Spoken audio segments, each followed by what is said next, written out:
in terms of the appetite or the dynamics around the appetite for global or underrepresented stories. Is that over the last several years, those things that our tolerance and ultimately appetite as an audience have grown for those things, but I just wondered if over the last year or two you've seen a significant change in another direction. Yes, I mean, I think we get the question a lot in terms of what is a global show, and I think what's been really encouraging is that looks like so many different things, whether it's a Squid Game or whether it's something that is also very, U.S. based, even like Lincoln Lawyer, which is something that performed really well, surprisingly, in certain areas for us. But I think what we think about in terms of the priority target for us is not necessarily to aim. That's a massive bullseye, and it's almost impossible to hit. So it's really the specificity and the universality of the themes that live within the different shows and what resonates emotionally. I think is something that we are seeing, whether it's the hook is the will they won't they of this romance, and or it's just understanding the plight of the underdog. I think that's something that we think a lot about in terms of how we define what is global in terms of what we actually experience is resonating around the world. I think it's that global appeal question is always a complicated one too. And because I developed, for our domestic arm, that's what I know. But there's some things where I think, it will be a big hit here or there, and it isn't because that's not, they're just, places are just so different. So it's a tough needle to thread, but everybody wants to thread it, and it's interesting because we've actually changed, sort of our approach with some of our international territories, and we have some programming where I'm always following social media comments and seeing, that there, where people are like, I want to see that show, where is it, so it's, but was there enough to support it, at the time, so it's, maybe we should bring Kevin up to answer this question.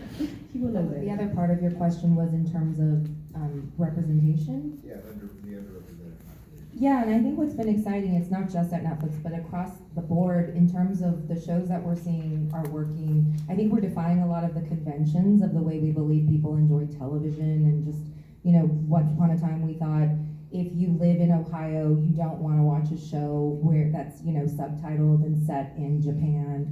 I think that part of it is the global sort of community and the landscape and the fun of getting to kind of determine what the next big thing is going to be from a programming POV. And I think if anything, there's so much momentum and energy behind that. And for example, we have a show that I'm really proud of that's called Beef, and it's, Ali Wong, Steven Yin, it's a Korean American creator, but it's not about them being Korean. It's just about people living in Los Angeles who have a beef after a really horrific road rage incident. So again, just that universality, everybody can relate to that person at the supermarket who almost rear-ended them, and then, fantasizing about all the horrible things you might do to them.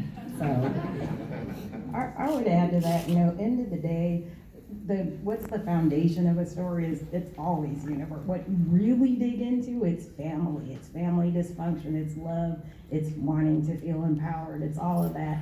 And I think one of the things that we've discovered, just kind of inherently in really making our model about representing authentic voices, underrepresented voices, and and in front of and behind the camera, it's been a really smart business model. And it's also, just as a person of color and a woman, it's really gratifying to see, and Jenny, I'm from Ohio, and I remember,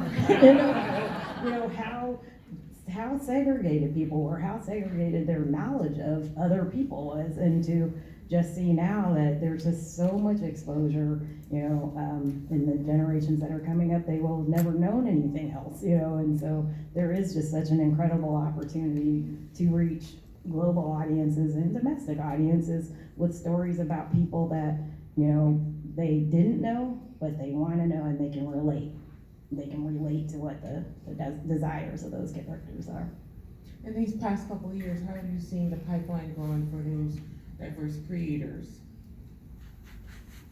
I think there's great opportunity. Yeah, I think it's grown a lot, and I think, there's this saying like, not about us without us. So obviously, if you're taking out a project set in the Japanese American space, the writer must be from that previously underrepresented community. You need to have, and whether it's the story about someone with a disability, there need to be people on the team who understand that. So there's definitely more of an appetite now, I think, for projects from all different voices. So It's also really interesting, when you're staffing a show or looking for directors, back in the day, when it was impossible to get people jobs, impossible to get people, brilliant people to be taken seriously and brought into the room and put into the position that, that they're the perfect person to tell that story. They just don't look like who you're used to telling that story. Now, everybody's working. Everybody is, we're like, looking, right? I know, and please let it last forever. And it just, it's working well for everyone. So it's just really refreshing to me to see how that's changed. It has seemed like in the past couple of years, it's been very much like a creator's market because there's so much demand for content. Do you feel that that's changed a little bit? Do you feel like it's still there? And how is the relationship with streamer or production company changed in these last year or so? I think more than ever, it's about, as I was saying at the beginning, about, vision and storytellers. I think that is the thing that has really become very, very evident. It's impossible to replicate someone's voice or someone's point of view. And that is, as we're seeing new creators come up in their journey, partnering them with the right folks, I think that's something that we're all probably doing a lot of in terms of how do you support the next generation of brilliant minds and creators. And I think what we're doing too, what's been interesting also is the business of television and people who really understand how to make it. There's a huge, huge emphasis back on just because of how much production and how much there is happening around the world. I think that's something that also in equal balance as there is this emergence of new voices in the next generation and how to bolster, but really, really honoring and being so grateful for people who understand production and how to make a television show. And to that point, I think too, the onus is on people to reach back, so when, these showrunners and directors and whoever, when they're getting to, have these incredible opportunities and have their voices heard as they should be, to bring people along who can also see what that process is, whoever is on their staff to expose them to, so they're ready to step up. And honestly, it helps us, because we're growing the pool of talents. Do you think you still see those mega deals? You'll still see those as maybe we saw in the last few years, or do you feel like the calculus has changed? I mean, I can't speak to the future. I do think that, obviously there are some mega talents who warrant those mega deals, but I do think you're going to also see a lot more, sort of what I was saying about folks who really can be utility and really in terms of how to help support. That's something, again, that I think in addition to that, you might see more of as well. I'm wondering, it's kind of like the elephant in the room, but people are talking about labor, and we're talking about what might happen as far as a possible strike.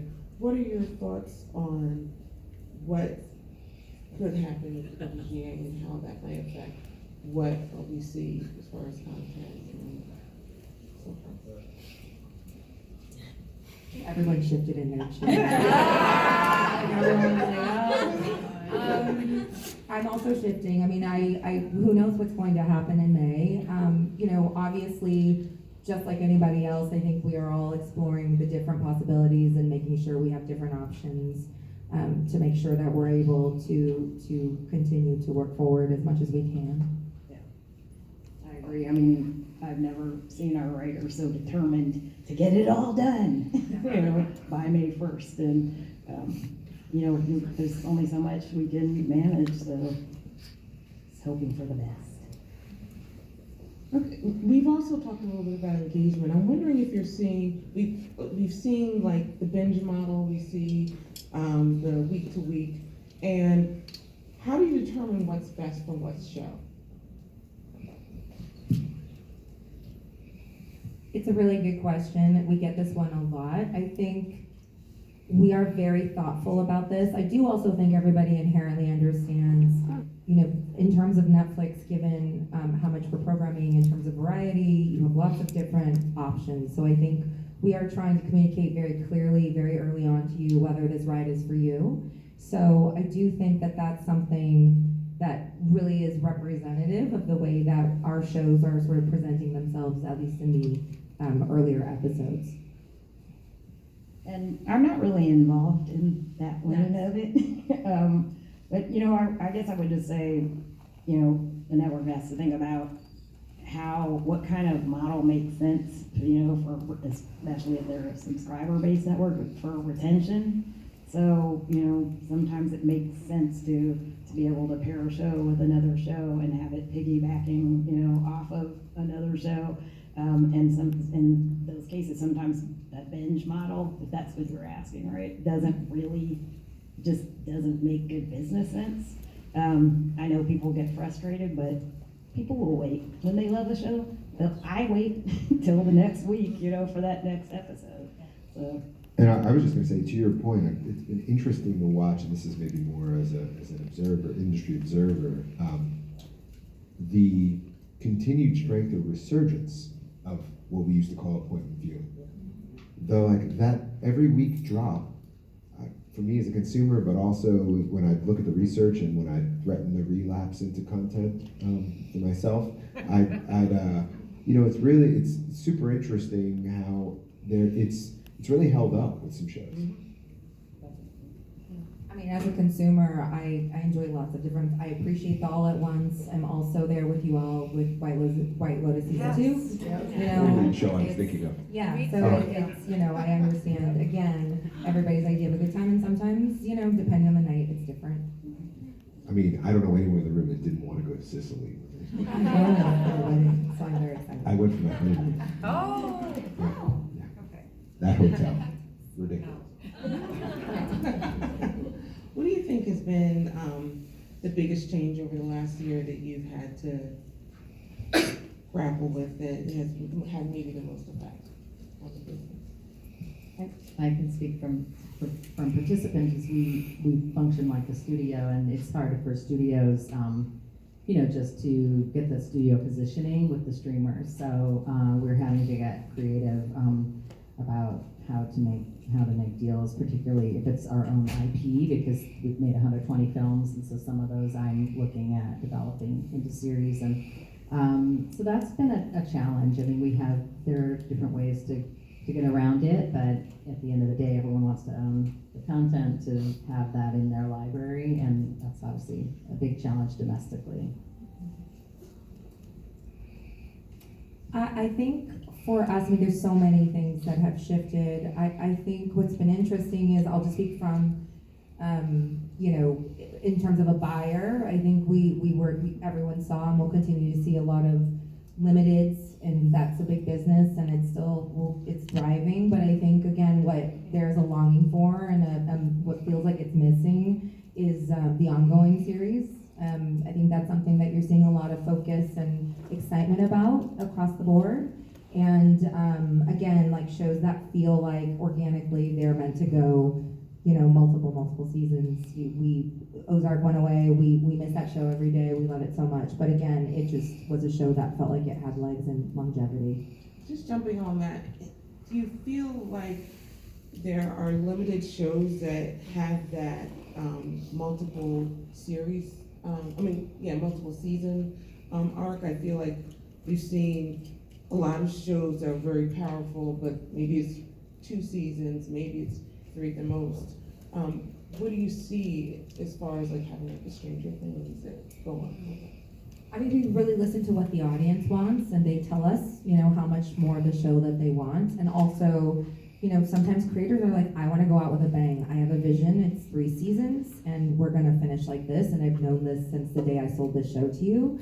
So, there's multiple pathways, and I think what we really do, we like to finish strong, and we really like to make sure the audience that's been with us the whole time feels satisfied with how we're ending the show. So sometimes that means it's 2 seasons, sometimes it means it's 6. I think too, with the limited series, and I've worked on a lot of them, you can aim so high on the actor front where you can't get them for 5 years, but you might get someone for 1 series. So that's one of the benefits of the limited, aside from it's better to have a show that goes years and years. We've definitely been steering away from limiteds. We love them, but they haven't really made sense for our model. And a lot of times people will pitch, that, well, it can be a returning series, there's potential for that. And I would say 90% of the time is not really a compelling reason that they're pitching to have it be a returning series. I say all that to say, it has to make sense. Again, I think Jenny, you said this, it has to make sense for what the story is, it just, whatever the duration of it is, needs to actually work, because an audience is gonna tell you if you took it too long. I have,